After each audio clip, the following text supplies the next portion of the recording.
Thanks for tuning in to Real Lions Talk, and I'm your host, Sadell Lewis. Today I have with me candidate for Sheriff Oneal Mills. How you doing today, Oneal? I'm doing all right. And you? Yeah, I'm good. All right. So today we're going to talk about your run for sheriff. First of all, I know a lot of people want to know why are you even running for sheriff? Like, what is it that made you want to run for sheriff? My motivation, because I see what's going on with the officers responding to the citizens. The disrespect when we call for our sheriff, there's no response. The only thing he has to do is listen to his people and try to respond to their needs. And basically, we don't get paid by the federal government or state of Louisiana. We get paid by the people of the country. And we got to recognize and respect them. And this is where we're supposed to be protected and served. Okay, so if you become sheriff, I say you talking about how the officers in the parish are misusing their badge and basically taking advantage of people. How would you handle a situation like that? Would you correct your officers and address the situation? You're supposed to always address it. You take whatever the problem is, adapt to it, and find a solution before. Because see, you were innocent until proven guilty, not guilty until proven innocent, and that's the problem. And with my statement on my first call, the buck stopped here.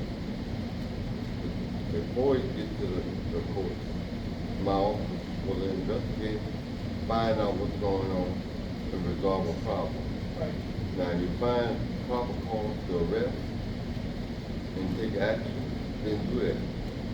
But make sure you're always being respectful to your people.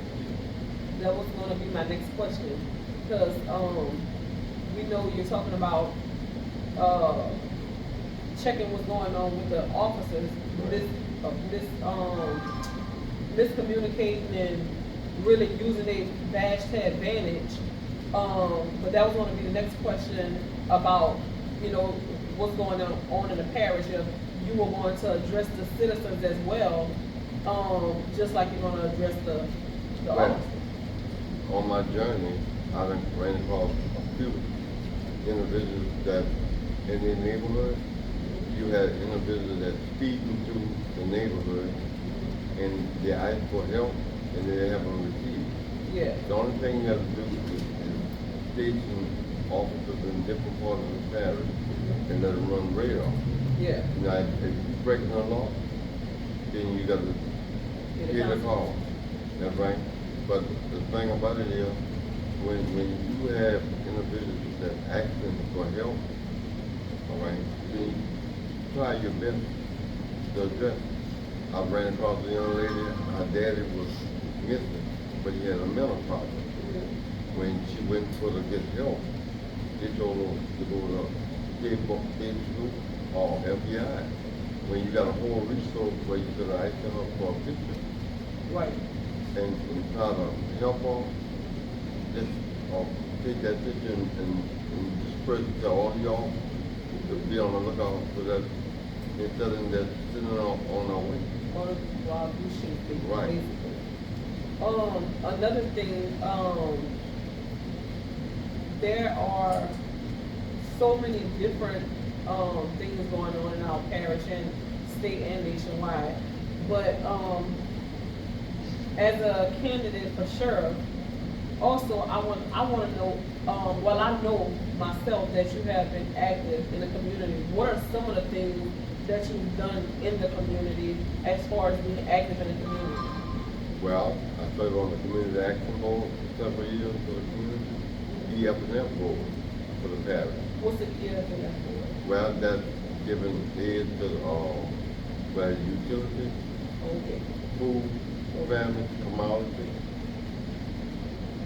those certain things that we do on that board. Mhm. In order for the parish to get covered with dollars, they have to have people like us to sit on that board, a non-profit organization.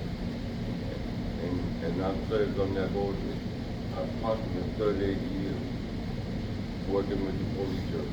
Okay. Yeah. And you're also a fighter? Yeah, I'm a firefighter. Okay. All right. I am, and that's 30 some years, from 1986 up until this day, You currently go out on calls? all the time. And when I'm available, I respond. And, the NAACP? Yeah, I'm the vice president of the Push NAACP. And some people have the misconception that the NAACP is only for black people. No, it's for people of color. You know, all color. If your rights are being violated, then we step in and we try to resolve that situation, whatever it is. You know. So it's just not limited to people, like, it's just not limited to black African Americans. No. Anybody can get help from the NAACP. The NAACP is for people of color. People of color That's right. that are being violated of Right. their rights and all. Right. And so how do you think being a part of all of those different organizations can help you in the journey of being a sheriff? Well, also I'm a friend of Mason. Okay. And in the Mason, we supposed to be upright men in the community and helping everybody, whoever they are. And that's our journey, you know. The same journey that Jesus took. All of us should be those same people, you know. It's not for the ones that feel that they are and stepping on these small people. We all equal. Right.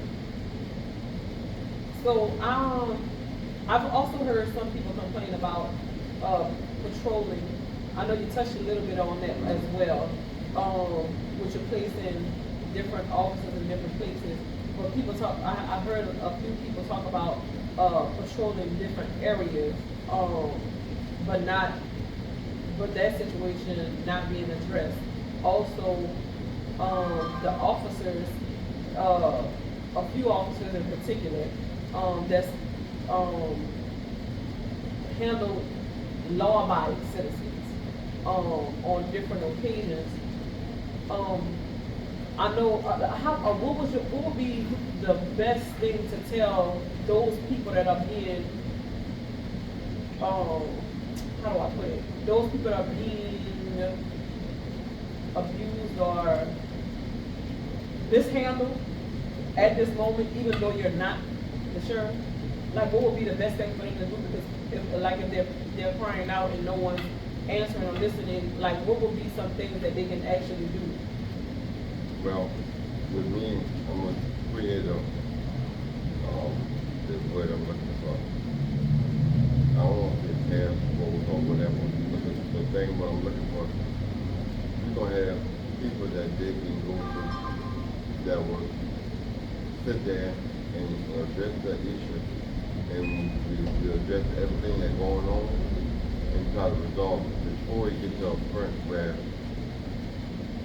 people taking the law into their own hands or doing other things that they shouldn't be doing. Right. But as long as they have someone to reach out to and talk to, and that will be me, or my staff, then they're gonna be all right.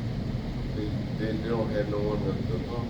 I don't care what go on. If they complain about anything, they're being met by a deaf ear.